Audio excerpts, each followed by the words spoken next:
Ever felt like something was seriously wrong, but your doctor just waved it off?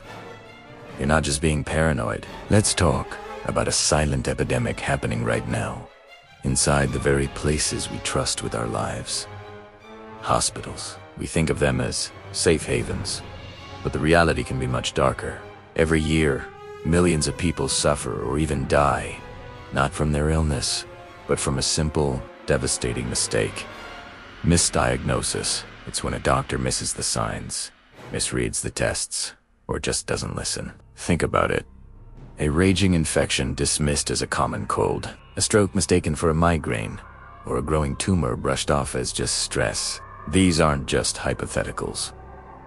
They are real stories with tragic endings. For every person who gets the right care, there's another who walks out with a ticking time bomb inside them, completely unaware. But what happens when it's more than just a mistake? What happens when a hospital knows something went wrong and chooses to hide it? This is where the story gets even more chilling.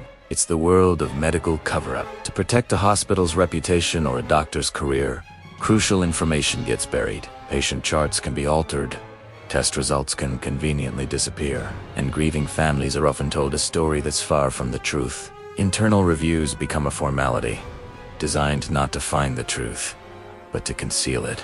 It's a wall of silence, built brick by brick with negligence and deceit. The system that is supposed to protect us ends up protecting itself at any cost. This isn't about blaming old doctors and nurses.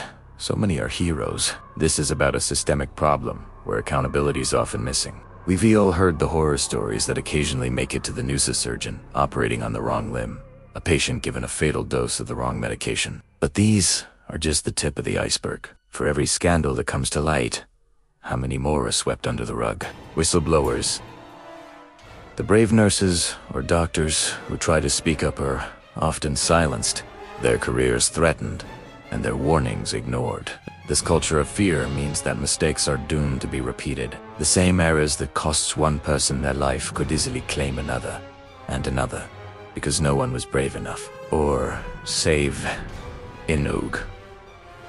To expose the flaw in the system, justice for the victims becomes almost impossible to find. So, how can you protect yourself and your loved ones in a system that can be so flawed?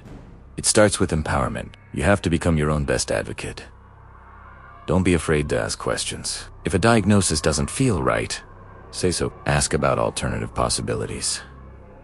What else could this be? What tests can rule out more serious conditions? Getting a second opinion isn't insulting to your doctor. It's a smart, responsible step in managing your own health. And please, keep your own records. Get copies of your test results, your scans, and your doctor's notes. Having your own file can be incredibly powerful if you ever need to question the care you've received. Be polite, but be persistent. Your life could depend on it. This conversation is not meant to scare you away from seeking medical help.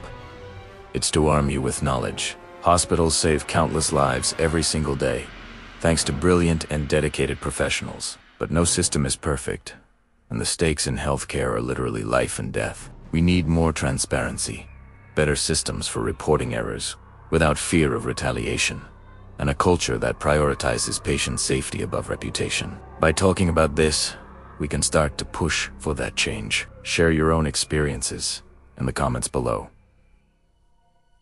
Let's bring this issue out of the shadows. Thank you for watching. And please, take care of yourselves and advocate for the care you deserve. Don't forget to subscribe for more content that matters.